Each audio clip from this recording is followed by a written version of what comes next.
nessa atuação, no que diz respeito ao controle social, nós nunca experimentamos uma forma de controle social que o Zaffaroni coloca, chamada diálogo. É inacreditável, né? Isso não é falado como forma de controle social. E eu acho que o que a gente conseguiu naquela experiência lá em Nova Iguaçu, nos anos de 2007, 2008, né, que foram os 2 anos que eu fiquei como titular lá, foi essa experiência, dialogar com os presos. E aí havia um momento que foi mágico, que havia um Congresso Nacional de Segurança Pública. Lembram do CONSEG? Foi 2000? Foi o primeiro e único.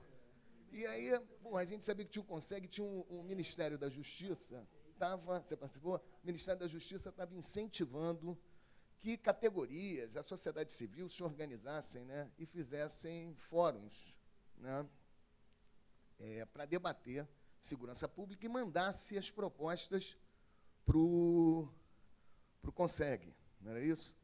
E nós fizemos um fórum, né, com os presos das carceragens da polícia, e aí a Miriam, a esposa do Luiz Eduardo Soares, através da UFRJ, nos ajudou. Pegamos representantes dos presos em todas as carceragens da Polinter, reuniram eles num grande congresso, né? E o nosso fórum era o Fórum Livre dos Presos, que era, o nome do fórum era do CONSEG, não sei o que, livre. Como é?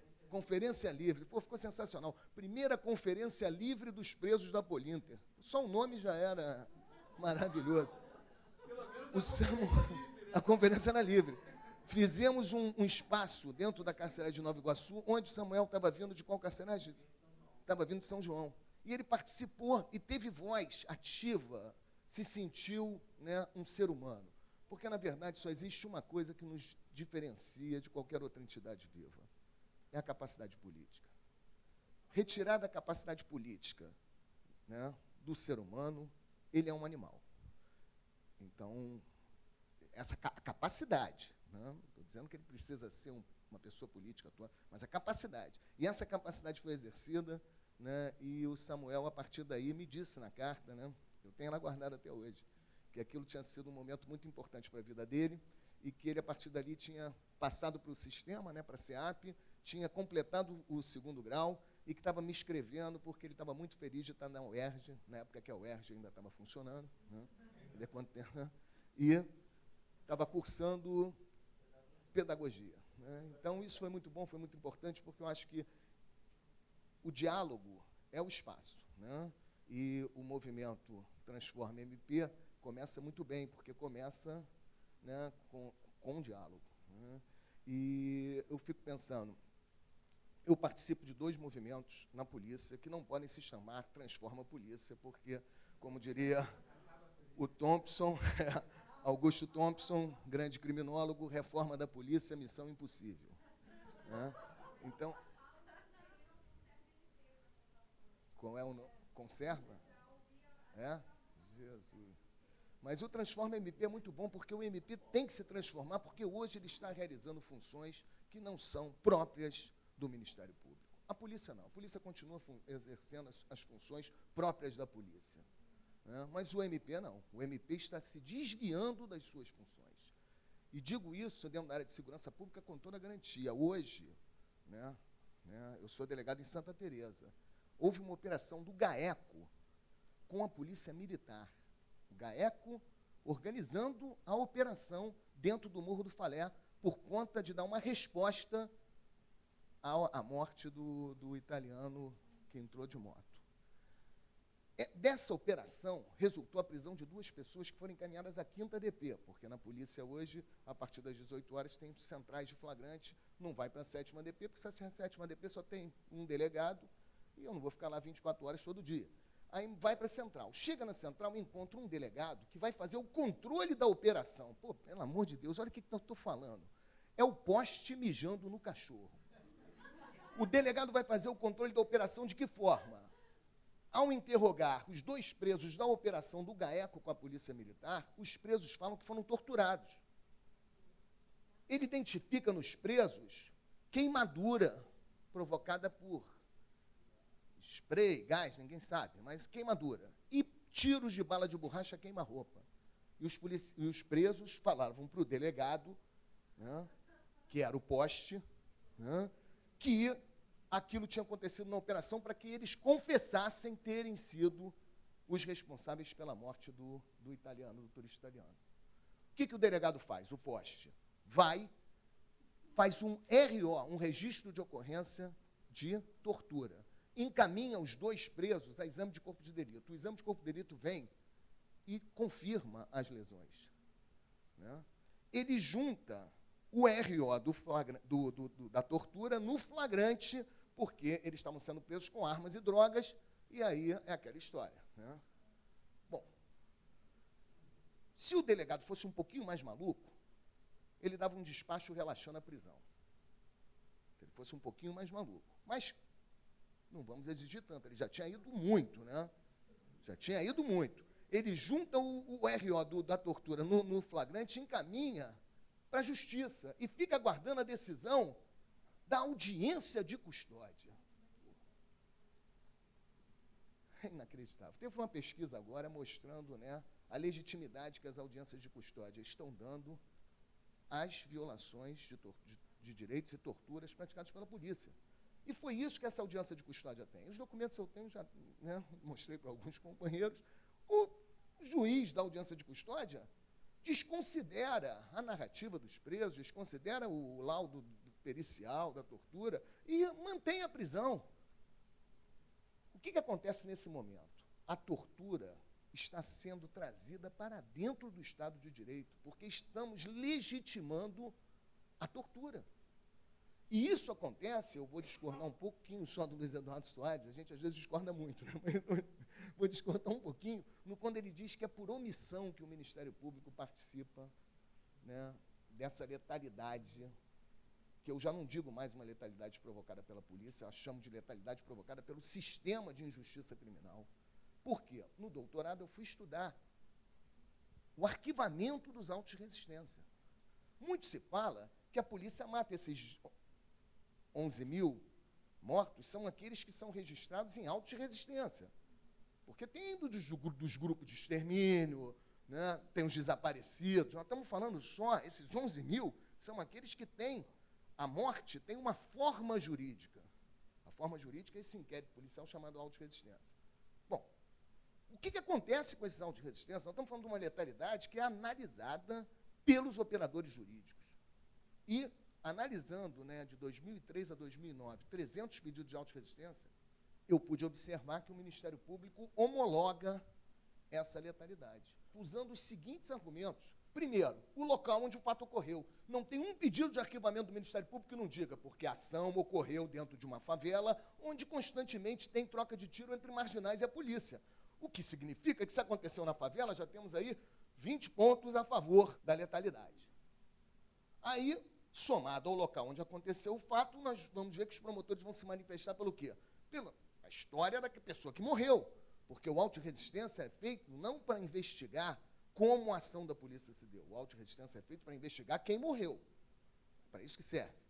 Né? Se o cara tiver uma folha de antecedentes criminais, é fácil. É só juntar a FAQ, que vai vir ali o histórico dele, para o promotor dizer no auto de resistência que, inclusive, esse que morreu, além de estar dentro de uma favela, né, tem envolvimento com tráfico nisso. Se não tiver uma folha de antecedentes criminais, não tem problema. Na delegacia, vão chamar o familiar para contar a história. Quando é menor de idade, não tem folha de antecedentes criminais. Aí tem que chamar a família. Aí vai chegar uma mãe lá que vai falar, olha, desde pequeno que ele deu problema. Estudava em colégio interno, no Padre Severino. Isso tudo vai ser colocado lá na oitiva do familiar. Agora, pasmem, isso tudo vai ser usado no pedido de arquivamento do auto de resistência. Porque, conforme disse a mãe, né, ele era um menor envolvido com tráfico. Envolvido com tráfico, a expressão envolvido com tráfico é utilizada constantemente nos pedidos do arquivamento dos autos de resistência. Por aí.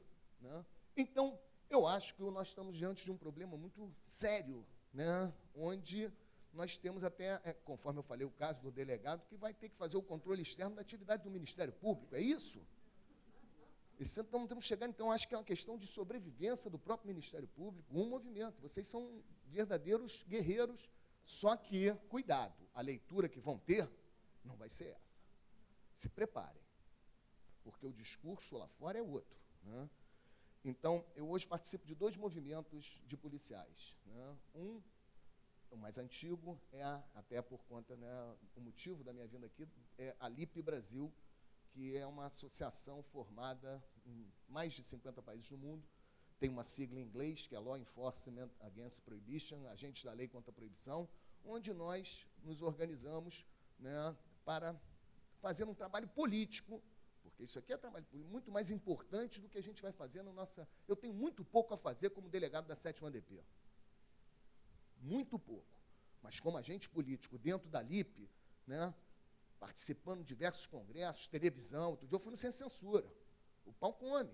Né? Eu tenho que botar a cara para dizer que, como policial, eu vejo que a legalização da produção, do comércio e do consumo de todas as drogas é um caminho político muito mais eficiente para a gente resolver o problema da superpopulação carcerária, né? O problema da violência, o problema da corrupção e da violência institucional, uma série de questões que estão debatendo na segurança pública, que com um simples ato político de legalização da produção do comércio e da produção de todas as drogas, nós resolvemos imediatamente. Então não adianta, a gente fica dando rodopios, né? A polícia está envolvida em corrupção, a violência policial. Toda essa violência policial é homologada pelo dispositivo da proibição das drogas. E o Ministério Público vem participando dessa guerra hoje, né, Luiz Eduardo? Por isso que eu falei que eu discordo, não de uma forma omissa, de uma forma ativa, com o GAECO coordenando, né, uma operação da Polícia Militar, coordenando, que resulta, né, mortes, que resulta violação de direitos, tortura, né, com os promotores pedindo, né, o... Hein? Claro que não. Que isso? Não, eles organizaram a operação que teve uma notícia de tortura. Sabe qual foi? Agora, como é que o promotor vai fazer o controle da operação que ele coordenou? É disso que eu estou falando. Eu não estou falando do fato do promotor ter torturado ninguém. Agora, alguém vai ter que fazer o controle da operação. Quem é que vai fazer o controle da operação coordenada pelo GAECO? O GAECO é como antigamente nós tínhamos na polícia, temos ainda até hoje. Quem é que investiga no auto de resistência? A ação letal dos policiais da Polícia Civil. Uma equipe minha vai à rua e mata 3. Sabe quem é que investigava? Não, um delegado. Era o fim do mundo. Agora, depois de muita luta, a partir de 2 anos, que vai para a divisão de homicídios. Né? Mas até bem pouco tempo atrás era o próprio delegado. Eu estou falando de um sistema. Até me desculpa, em momento algum eu quis imputar. Não, mas não seria estranhar, não. Sim. Sim, sim. Acho que não aconteceu, mas um dia ainda vai acontecer. Pode ser. Ainda vai acontecer. Claro. Eles vão nivelar tanto a atividade do Ministério Público com a atividade policial, que eles vão se comportar como policial na diligência, entendeu? E da maneira que ocorre abuso na parte policial, vai ocorrer com o parte do Ministério Público também. Não, mas eu acredito. Eu acredito no movimento Transforma MP. Eu acho que vocês têm força para fazer com que nós não... para que não se chegue nesse momento. Agora, eu participo, então, da LIP Brasil e de um outro movimento, que é um movimento horizontal chamado Policiais Antifascismo. É um movimento mais na internet, né, onde eu pude identificar, né, nas minhas viagens, eu fui chamado a Salvador por um coletivo de policiais civis e militares, que os caras queriam me ouvir. Eu falei, bom, vou chegar lá em Salvador, deve ter 3, 4 gatos pingados numa sala, desesperados, com algum problema, provavelmente, disciplinar, emocional, querendo um padrinho como eu. Aí me chamam lá, eu chego lá, um auditório lotado. E eu pude observar que nós temos hoje, dentro das forças policiais, pessoas com pensamentos progressistas, por diversos motivos que nós podemos identificar. Uma por causa do acesso que esses policiais tiveram ao longo, né, dos últimos governos, né? E aí a gente tem que falar que o acesso à universidade nos governos do PT foram, né, principalmente no Nordeste, e essa reunião era no Nordeste. Né? Sim, mas eu vi tenente da PM fazendo doutorado, estudando a Agamben, né? E outro dia eu vi, até não vou dizer o nome, porque é uma pessoa do nosso campo, mas é uma especialista em segurança pública, criticando o fato de policiais ficarem falando de Foucault. Pelo amor de Deus, ela deve estar com medo de perder a vaga, né? Porque policiais têm que falar, têm que ler Foucault, tem que ler tudo. Ué. E aí eu vi lá o policial tenente, o Anderson Duarte, e acho que esse movimento dos policiais antifascismo é um esforço que eu faço no sentido de apresentar, né, essas pessoas para o diálogo na sociedade. E a gente tem conseguido, né, muitos desses policiais, inclusive, tiveram participação aqui num evento do Ministério Público, né, recente, sobre segurança pública, do GAESP, né, que, através da OAB, me fizeram um convite para eu ir no evento. Eu olhei o evento e falei assim, pô, mas não tem policial, vocês vão discutir segurança pública sem policial? Não, tem sim, tem 3 delegados. Falei, que delegado, rapaz? Delegado é meio polícia. Delegado é um ser estranho, esquisito. Primeiro que ele tem que ter formação jurídica. Depois que ele sai da carreira policial para ser carreira jurídica, para contemplar um salário melhor do que se ficar junto, fica ruim. Entendeu? Então, é um problema. O delegado é muito mais problema do que polícia. Então, nós temos que pegar esses policiais e dar voz a eles. Então, eu até aproveito, né, a oportunidade aí e peço que o movimento de vocês estabeleça um diálogo com a polícia. Né? Porque nós não podemos pensar também, isso foi um problema quando eu estudei os autos de resistência, que a solução é, então, a gente identificar a culpabilidade no policial, achar que prender o policial que praticou a conduta, né, o homicídio, vai resolver o problema? Não vai. Não vai. O que o Estado quer é exatamente isso, que a gente acredite que essa violência é um desvio de função da polícia. Mentira. Não é um desvio de função da polícia. Eu estudei e vou continuar batendo na mesma tecla. É uma política de Estado. E se a gente individualiza a culpa no policial, o Estado bota outro para fazer a mesma coisa. Eu não sei se depois da prisão dos policiais lá da Rocinha, lá do caso Amarildo, o que a polícia está fazendo na Rocinha. Né? Acredito que deve estar né, reproduzindo as suas mesmas funções. Então, a prisão não vai resolver também, porque a gente não pode cair também num paradoxo de termos um discurso antipunitivista e queremos depois, para alguns inimigos que são, né, elegidos por nós, sejam policiais, sejam agressores de mulheres, sejam homofóbicos, a gente achar que a prisão é a solução também. Né? Porque aí a gente cai num grande paradoxo. Eu conheço pessoas que são contra a redução da maioridade penal, mas militam pela criminalização da homofobia. Bom, ou a prisão é boa para todo mundo, ou não é boa para ninguém. Nós temos que resolver esses paradoxos. Então, o que a gente tem que fazer? Ao invés da gente se agarrar nos instrumentos punitivos, que seria a mesma coisa de tentar resolver o problema da letalidade policial, né, com a prisão de policiais, é a mesma coisa de botar a raposa para tomar conta do galinheiro. Se eu já sei que quem produz essa letalidade não é o policial sozinho, se eu já sei que é o sistema de injustiça criminal que produz uma legítima defesa, né, para aquelas ações, como é que eu vou achar que esse mesmo sistema que produz a letalidade vai resolver o problema da letalidade? Não casa. Onde que nós vamos ter que resolver isso? É na política.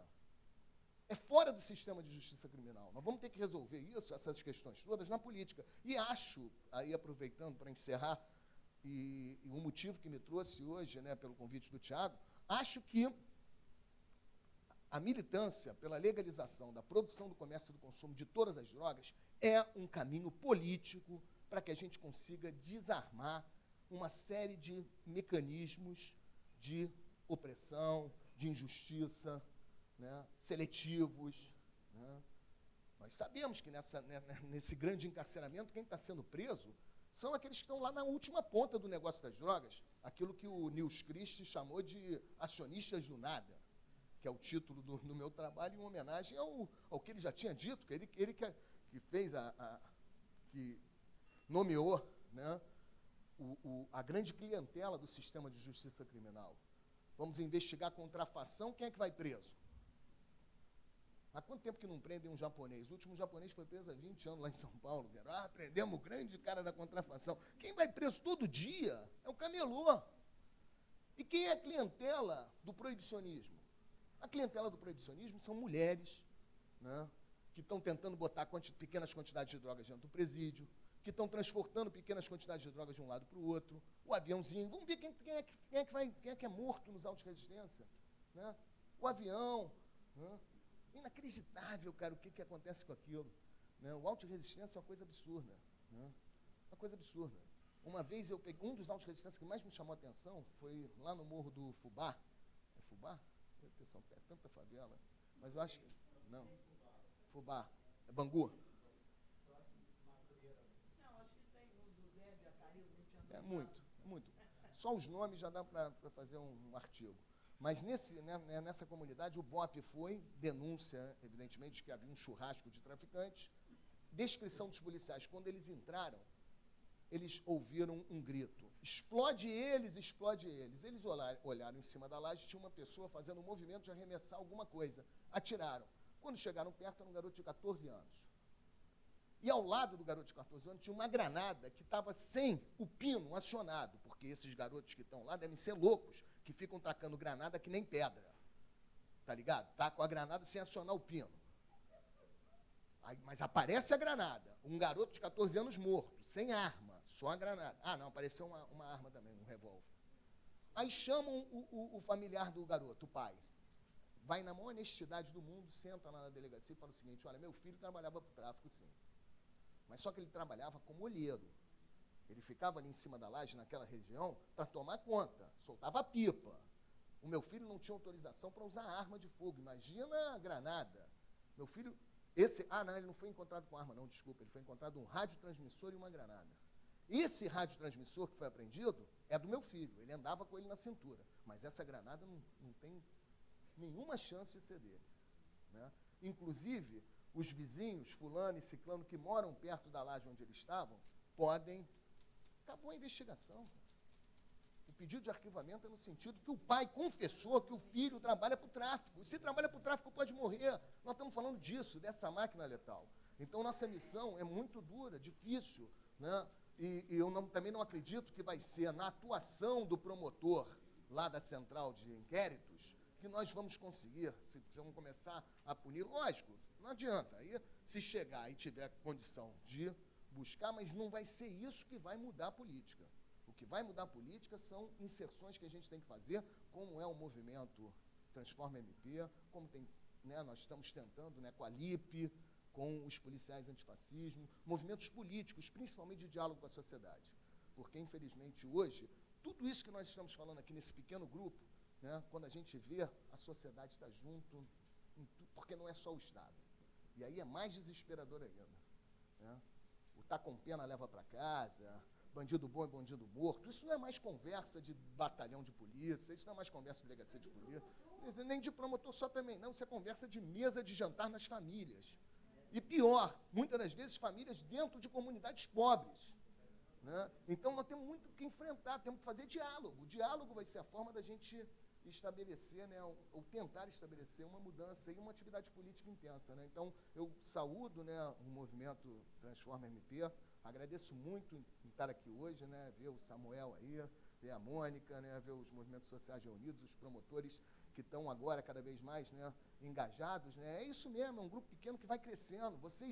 Porque vocês vão ter legitimidade. Outros promotores estão agora nos seus estados, nas suas áreas de atuação, esperando o momento em que vocês vão se apresentar, esse momento que vocês estão se apresentando. Eles vão vir pingados, vai vir 1, 2, 3, mas vocês vão crescer, eu tenho certeza, tá bom? Obrigado.